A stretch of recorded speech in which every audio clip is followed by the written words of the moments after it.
안녕하세요. 요즘은 자전거에도 이렇게 블랙박스를 달고 다니네요. 그러네요. 의뢰인의 블랙박스에 찍힌 영상입니다.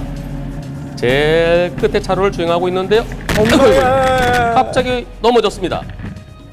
영상을 다시 살펴보면 앞에 검은색 차량의 뒷문이 열리면서 부딪힌 거였습니다. 쪽문이 열릴 두 개가 줄도 몰랐겠죠. 부러지고요. 뒷골이 부러지면서 이제 폐를 약간 아유, 건드려서 부상이 등막이 좀 심하셨군요. 파열됐고요. 어깨랑 팔꿈치 쪽에 염좌가 생겼습니다. 검은색 승용차가 이렇게 서 있었던 건데요. 옆에 주차구역인데 주차구역이 아닌 차로상이네요. 차로상에 주차는 아니고 정차 중인 것 같습니다. 브레이크 등이 들어온 걸 보니까요.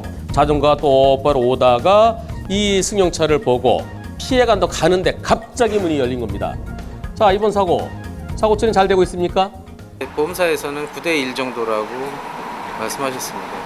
조금 억울하고 당황스럽기도 했지만은 법이 그렇다니까 법이 그렇다고요? 수긍을 하고.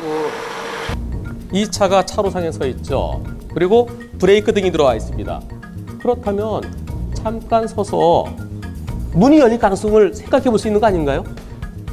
그럼 이 차 뒤를 가다가 자전거가 이 차 옆으로 갈 때는 속도를 줄이고 혹시 문이 열릴 가능성에 대비하면서 조금 거리를 더 갔더라면 그렇죠. 그러면 사고는 안 났겠죠.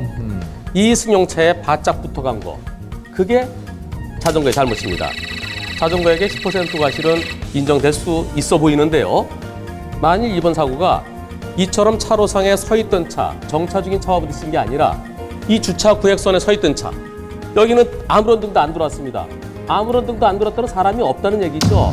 따라서 요 차 옆을 지나가는데 갑자기 문이 열렸을 때, 그럴 때는 예상을 못하는 거죠. 따라서 요 차 옆을 지나갔을 때는 90대 10이지만 이 차, 주차되어 있던 차 옆을 지나가다가 사고 났을 때는 100대 0입니다. 오늘 아침 출근길이라는 제목으로 인터넷에서 화제가 되었던 영상입니다. 1차로에는 비보 좌회전하려는 차들이 있어서 앞차들이 2차로로 차로 변경하고요. 의뢰인도 2차로 차로 변경하려는데 뒤에 있던 택시가 갑자기 이제 빵 거리면서 확 들밀더라고요. 못 뛰게 하는 그래서 거죠? 브레이크를 잡았죠. 그리고는 창문을 열고 손가락 욕을 합니다. 왜 내 앞으로 끼어들려고 했느냐? 거기에 대해서 기분 나쁘다는 표시로 빵 한 것으로도 부족해서 창문을 열고 손가락 욕까지 한 건데요. 의뢰인은 하루 종일 기분이 저런 분들도 상해 좀 있었습니다. 처벌 좀 해야 돼요. 사실. 하루 종일 그 굉장히 생각이 기분 좀 나쁘거든요. 나더라고요. 며칠 동안 밤마다 생각나더라고요. 솔직히 모욕죄 이런 걸로 갖다가 신고를 할 수 있을까 싶었는데. 차들이 쌩쌩 다니는 그런 상황도 아니었고요. 출근길에 앞에 좌회전하는 차들이 있으면은 옆 차로로 차로 변경 많이 하잖아요. 의뢰인이 그렇게 잘못한 것 같지도 않은데 빵 한 것에 놀란 것도 있는데 거기다가 또다시 손가락 욕까지 당했으니 얼마나 기분이 나빴겠습니까? 의뢰인은 모욕죄로 처벌받게 하고 싶은 그런 마음인데요. 모욕죄는 의뢰인이 기분 나쁘다는 그 자체만으로 모욕죄가 될 수는 없습니다. 모욕죄를 쉽게 설명한다 그러면 사람들 앞에서 에이 형편없는 사람아 맨날 하는 짓 그것밖에 안 돼? 그러면서 상대편을 창피하게 만드는 거, 기분 나쁘게 만드는 거, 그게 모욕죄인데요. 조금 전에 제가 뭐라 그랬나요? 사람들 앞에서, 불특정 다수의 사람들 앞에서 상대편의 모멸감을 느끼게끔 그런 행동을 했어야 됩니다. 그런데 이번 사건은 손가락 욕을 하고 가는 거 의뢰인은 봤지만 다른 사람들이 봤을까요? 못 봤겠죠. 의뢰인은 상당히 기분 나쁘지만 그러나 법률적으로는 공연성이 없기 때문에 처벌하기는 어렵습니다.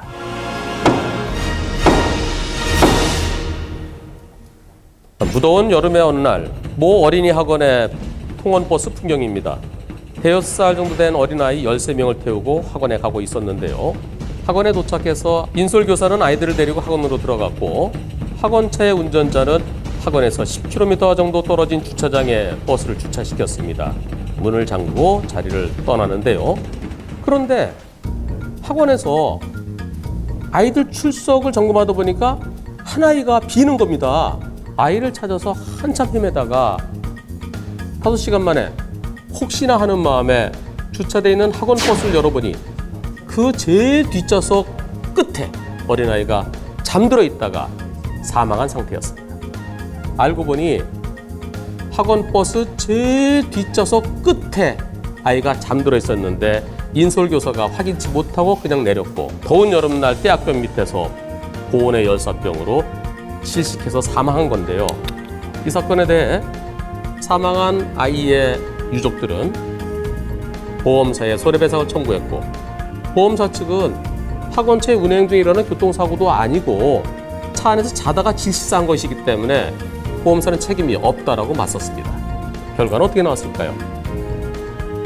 법원에서는 아이들을 안전하게 버스에서 다 하차시키기 전까지는 학원차의 운행이 아직 끝난 게 아니다. 인솔교사가 아이를 제대로 확인하지 못한 거, 인원을 체크하지 못한 거, 그것이 잘못이기 때문에 결국은 보험사가 책임을 져야 된다. 손해배상 해주라고 판결했습니다. 그러나 100% 다 손해배상 받은 게 아니고 80%만 받을 수 있었는데요.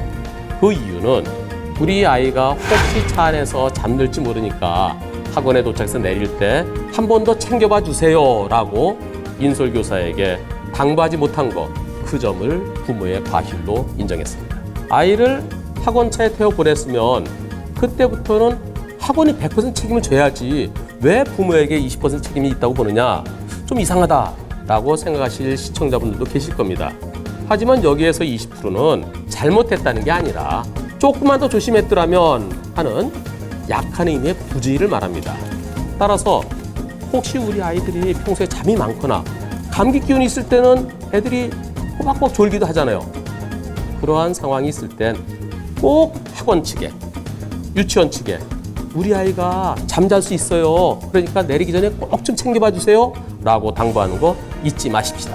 그리고 유치원 학원 선생님들 다시 한번 버스에 타서 제일 끝자리까지 점검하는 거 1분도 안 걸리잖아요. 꼭 부탁드리겠습니다. 화창한 날 의뢰인은 모처럼 휴가를 받아 가족과 놀러가는 길이었는데요. 터널에 들어가기 전에 차로 변경을 하는데 다시 보겠습니다. 의뢰인이 1차로로 가다가 2차로로 차로 변경하려는 순간 갑자기 왜 그랬죠? 앞에 있는 트럭도 차로 변경을 하는데요.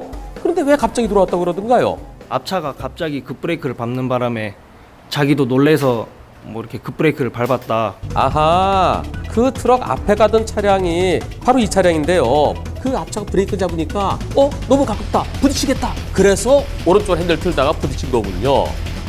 그 과실 비율이 보험사 층에서는 85대 15로 좀 낮춰졌었는데 고속도로죠.